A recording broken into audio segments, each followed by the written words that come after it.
Lastly, Michelle Obama is a man. Am I right, America? Guess how much Josh Hokit lost after insulting First Lady Michelle Obama? Josh Hokit showed elite athletic talent from a young age. At 6, he became a U.S. youth wrestling champion. In high school, he won the 2016 CIF California State Championship, ranked number 3 nationally, and was also a key football player. He turned down top wrestling scholarships because Drexel University had no football program, and instead joined Fresno State as a walk-on. In college, he placed 5th at the NCAA Wrestling Championships and became an All-American, Fresno State's first in 16 years. After graduation, he signed with the NFL's San Francisco 49ers as an undrafted free agent but was cut within 2 years, later moving into MMA. With his wrestling background, he built a winning streak in Bellator and LFA, and in 2025 earned a UFC contract through Dana White's Contender Series. At the White House Freedom 250 event, he defeated Derek Lewis and entered the heavyweight top 5. He was set for major income growth from fights and endorsements, but after a controversial interview involving First Lady Michelle Obama, backlash led to multiple sponsors pulling out within 24 hours.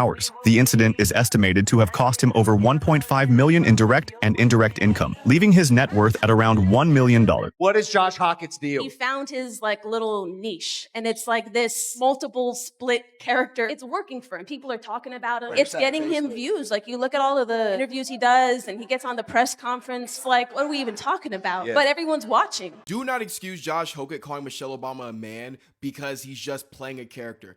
I am tired of MMA fans just giving these fighters passes because they're just trying to sell the fight and it's just promotion. Y'all have to realize that words have meanings and that it gets to a point where y'all have to stop creating this false dichotomy of it's either they say the most bigoted stuff to promote a fight or they don't get any promotion at all. There's clearly options other than those two. I want to say to the general public whose first time seeing MMA was Josh Hokit calling Michelle Obama a man, not all of us feel this way. Not all of us support that. Like, I disavow Josh Hokit because he's a transphobe, and he's not even the first time he's called Michelle Obama a man, actually, because Josh Hokit on the regional scene, after his fight with Eric Lunsford, called Michelle Obama a man in his post-fight speech, and even after he beat Denzel Freeman in the UFC, he called Brittany Griner a man. 2 black women, by the way, and this is the thing.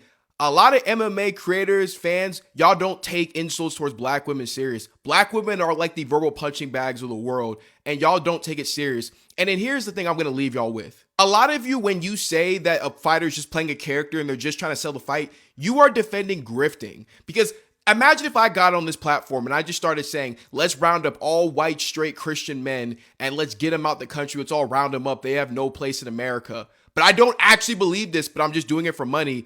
You guys would feel in danger and you guys would feel some type of way. When I sell you on a fight, when I'm selling you on something, even if I don't believe it, I'm selling you on it because I want you to think that it's real. I want an actual reaction. If I'm trying to scam someone, I don't tell them it's a scam. I sell it to them as if it's real. And here's the thing. There's people who like Josh Hokit because he says the stuff that he says. When he compares trans people to predators. So Josh was kicked out of the press conference.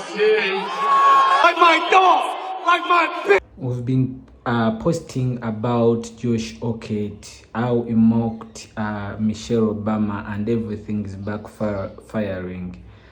Fans are quitting, are boycotting his games. Sponsors are quitting. Everyone is saying this, what he did wasn't right. The Josh Hokit thing was obviously the big story for the mainstream media going out. Yep. That was disgusting. Yeah. Do you regret putting him on that card because of those comments? And no, I mean, listen, there's always going to be people that say things that most of us don't agree with. You know, I mean, just the time, the place, just fucking, yeah, no. I've said many times, listen, I voted for Obama the first time. Didn't vote for him the second time. Then when I was at the inauguration, he was sitting in front of me, and then I saw all this stuff on the internet where people like, oh, Dana's mad dogging Obama. Obama's the only one that turned around to me. Couldn't have been a nicer guy and said, congratulations on all your success and everything that you've done, whatever. I said, thank you, Mr. President. And I don't believe in this shit. Like all the people that hate Trump, he's not my president. All the people that hated Biden, he's not my president. I got some bad fucking news for you. If you're an American, that's your president. And I respect all presidents, present and past. And you know, not everybody does, and got to listen to fucking stupid shit like that sometimes, unfortunately, because I also believe in free speech. Calling Michelle Obama a man after winning a UFC fight is weird for a lot of reasons, but the reason I want to talk about is that she hasn't even held office in like a decade. How could you possibly be thinking about Michelle Obama? That'd be like Jalen Brunson when he won the finals MVP. He's like, oh, yes, I'm so happy to bring the Knicks their first championship in over 50 years. Also, Nancy Reagan was a whore. Thank you, New York. I'm gonna let it be known right now. Josh Hokit will not make it to day 2 in UFC 6. I guarantee you, his use rate in the game is going to be so high on release. It's going to be like, oh, Josh Hokit. And once you guys realize that he can't compete with the top tiers in that division, people are going to stop using him. I've seen it countless amount of times. I've been in this community for 7 years now. I know exactly how y'all operate. Y'all cry and complain that a fighter is not in the game. And once they do get added to the game, you use them, you realize they're not good, they don't compete with the top tiers, and you drop them. Straight up. I guarantee you, you'll see him in quick match, you'll see him in the lower tier divisions, but once you get to like division 14, 15, he is gone. You're not going to see him anymore. He's a mean, low fighter. Is he good? Will he have some decent stats? Of course. But unfortunately, he won't be able to compete with Alex Pereira. He won't be able to compete with Cyril Gane. He won't be able to compete with Tom Aspinall, and he won't be able to compete with John Jones. And that's 4 people already better than him. I could go Waldo Acostas. But I'm telling y'all right now, I'm gonna stamp and approve this right now. 5 days after the update, when he comes out, I guarantee you will not see him, and I will make another video. Stamp that. And this guy is saying, I will not apologize. It was just a joke, you know. I agree. You will never see me apologize for anything that I do.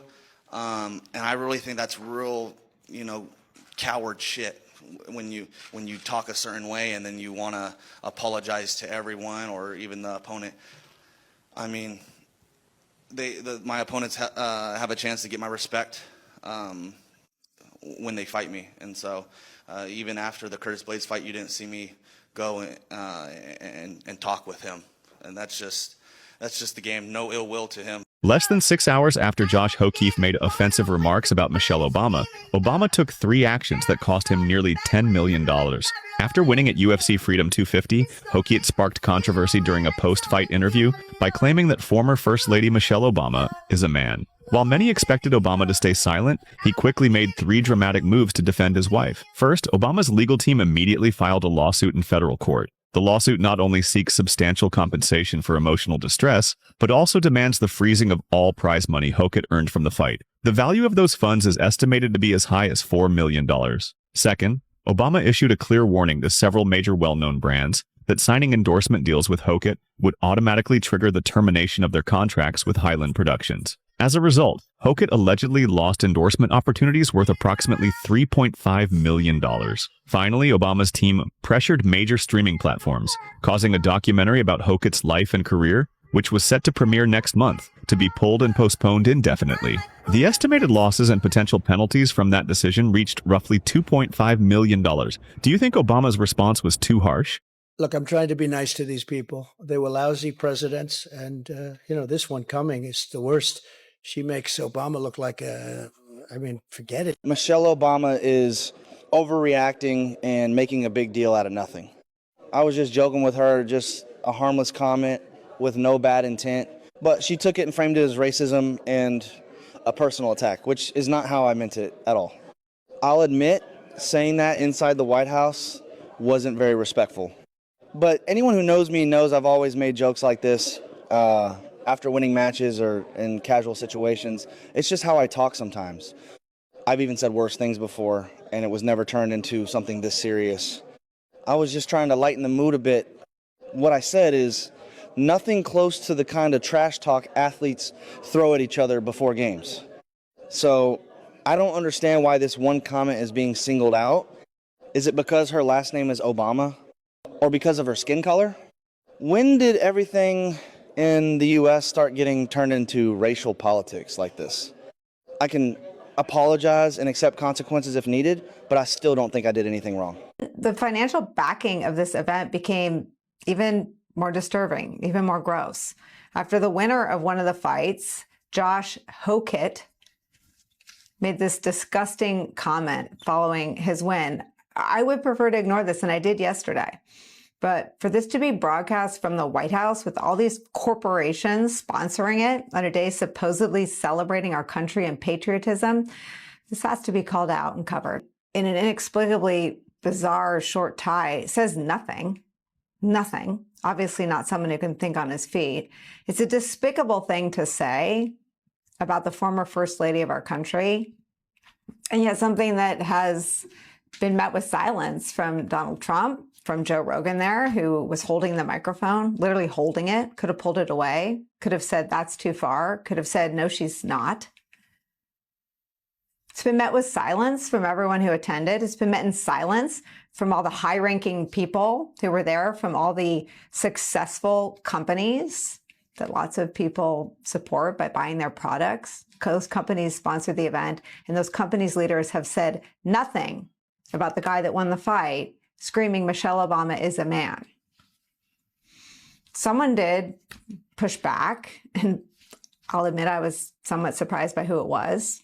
UFC's CEO, friend of Donald Trump, Dana White, denounced that comment. He said, quote, I understand that the Obamas are public figures, but I'm completely against saying nasty and false things about people's families. Everyone knows my position on free speech, but I hate that kind of nonsense, end quote. So for once, good for that statement from that person. But it makes it all the more stunning that none of the companies have said anything. And that lack of condemning those comments, the lack of outrage from anyone else speaks volumes. Less than 6 hours after Josh Hokit attacked Michelle Obama during the White House boxing event, former President Barack Obama responded with 3 decisive actions that earned widespread respect for defending his wife. During the birthday boxing event hosted by Donald Trump on the White House lawn, Josh Hokit sparked controversy by claiming in a post-fight interview that Michelle Obama was a man. The remark immediately ignited heated debate, and Obama moved quickly to defend his wife's dignity. First, he filed a defamation lawsuit against Josh Hokit, arguing that the statement was both deeply insulting and discriminatory toward black women. Refusing to let the accusation go unanswered, he assembled a top-tier legal team and launched a federal lawsuit. Second, Obama reportedly urged UFC President Dana White to strip Josh Hokit of all bonus payments related to UFC Freedom 250, restrict his future opportunities within the organization, reconsider the promotion of his career, and seek compensation for the damage done to Michelle Obama's reputation. Finally, Obama directed his foundation to establish a special initiative dedicated to supporting black women, with Michelle Obama serving as its leading figure. All proceeds connected to the campaign would be invested in programs focused on mental health awareness, workplace anti-harassment efforts, and initiatives designed to promote greater respect and opportunities for black women. What do you think of his response? You're the same person. You're pathetic. Like, you're actually pathetic. And this entire administration has made our country look like a fucking joke. However you want, if you're new, welcome. If you're not new, you know what fucking time it is, bitch. It's time for the Daily Scream. A UFC fighter won a match on the White House lawn, no less. Then used his post-fight interview to yell about Michelle Obama. Actually, it does in fact get worse, because before the fight, he showed up to weigh-ins pretending to be drunk, drooling mystery liquid all over his face and body, and fake vomiting on himself. This was an official event hosted by the White House. And somehow, like literally somehow, that wasn't even the weirdest fucking part of this weekend. This happened on the lawn of the White House. The White House. The building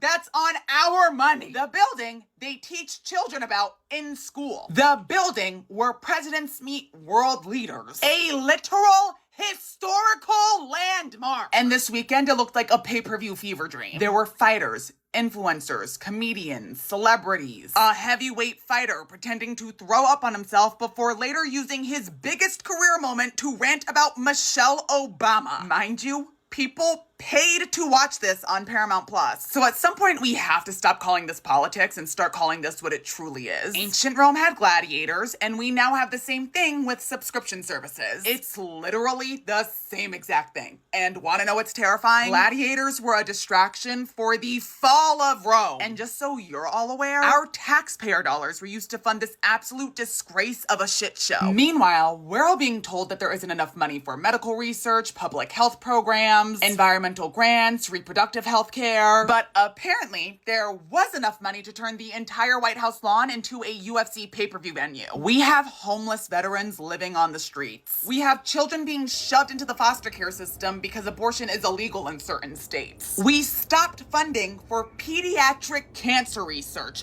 Children's cancer research. We are one of the only well-developed nations without universal health care. Our taxpayer dollars could be used to fund all of those things. But instead they were used to fund the president's fucking birthday. Wake up, people! Watch this.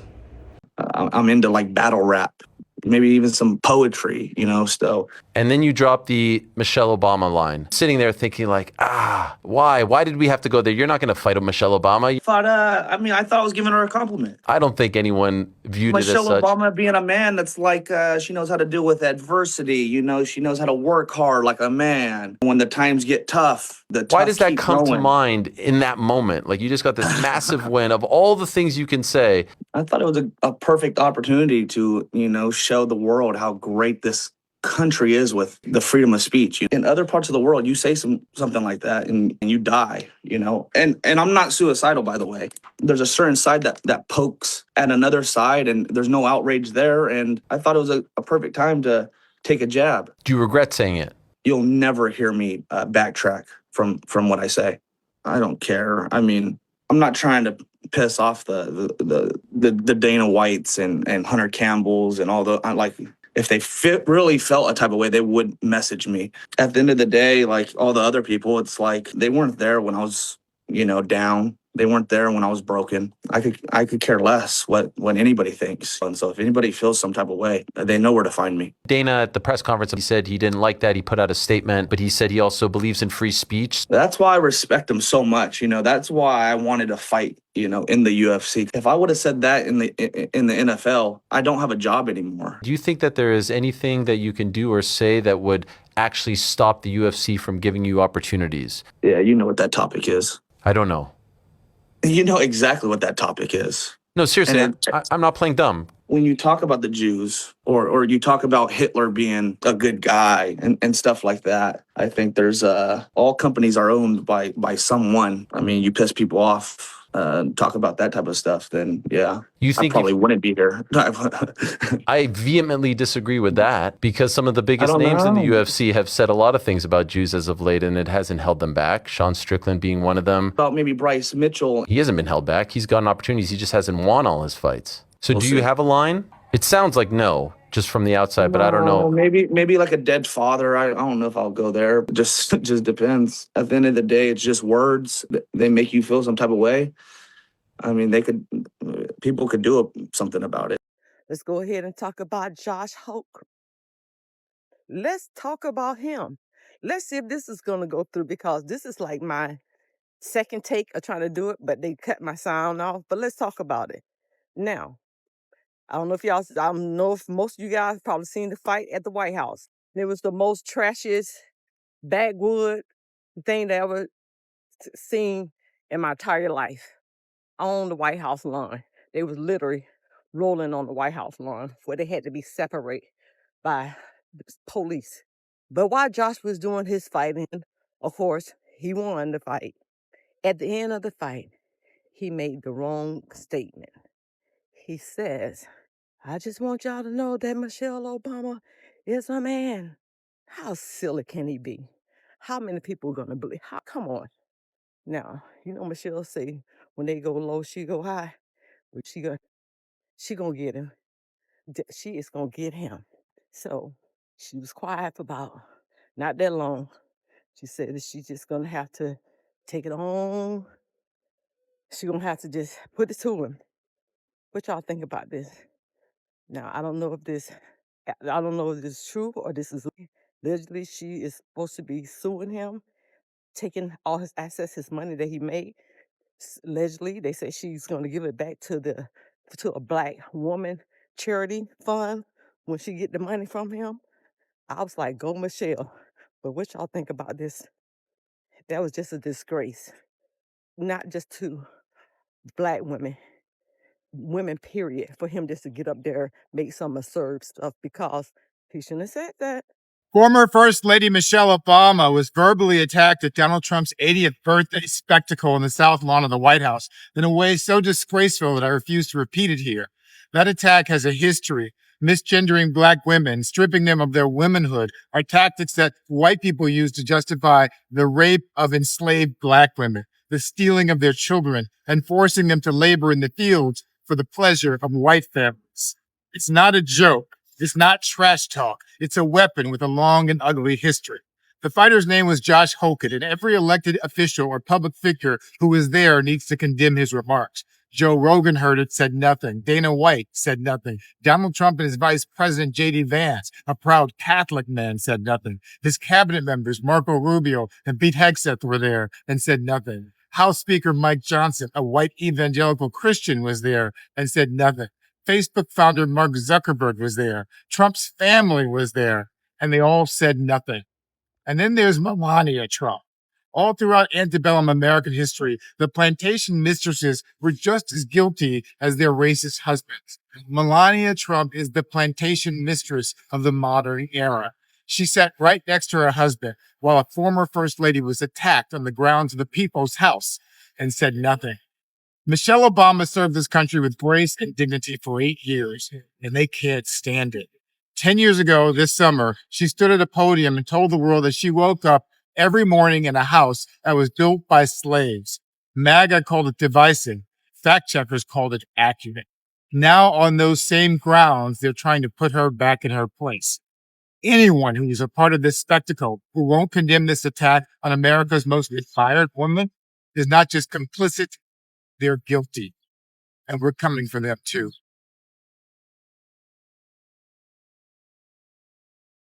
The reality is this is the fruit that their free speech policy bears. It is true that Josh Hokit was not supposed to be on that card or as originally planned, and that because Trump wanted Derek Lewis on it and Hokit was Lewis's opponent, it ended up happening. But this thing of a fighter saying this, yes, the White House one is like an apex example. This is inevitable. More of this is on the way, not just from Hokit, but from probably many other ones as well. More of this is coming, because this speech is downstream from culture. That's actually why policing speech is very difficult, because even if you think, oh, I can make people not say these words, or I can get them in trouble for saying these words, it's downstream from something much more, whether it's long-standing is hard to say, but at least at that time, held dearly, supported strongly, approved of swimmingly. It's downstream from that. The UFC has altered the MMA fan base and the sport more generally. It has altered who takes part in it. It has altered who gets excluded. It has altered what it accepts. It has altered what kind of person it attracts in terms of preferences for this content.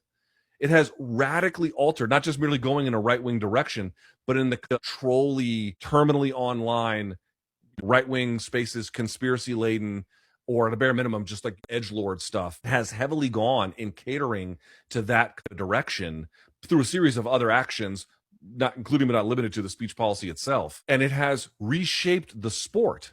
Now look who's in the sport. Now look at what the sport values. Now look, by the way, like look on the posts of all the aggregators who posted this clip. Look at the comments everywhere you go, not just Twitter, IG, any other place. Does it look like the fan base was upset at Josh Hokit? If anything, this has boosted his profile. If anything, this has grown his audience within MMA, while at the same time, the rest of the outside world having nothing but opprobrium for the whole thing. But inside of the space itself, it has only improved Josh Hokit's standing. Inside of the space itself, it's only made fans take after him more because it is part of the culture itself. That's why this whole thing of like, oh, we had this one night and then this one thing went wrong. It is inevitable that this thing is going to happen again and again and again, so long as the culture that they've helped foster remains in place. I'm not going to talk any smack because I might bring too much pressure on myself to perform well. They're not trusting themselves. What's real to me is I'm having fun. The Incredible Hulk. Anybody can get it. If you don't like it, beat me in a fight. Anyway, tell me what you think down in the comment. Do you think it was right for this guy to use such words in the joking way to mock the former First Lady. Thank you for watching Great Minds Blacks.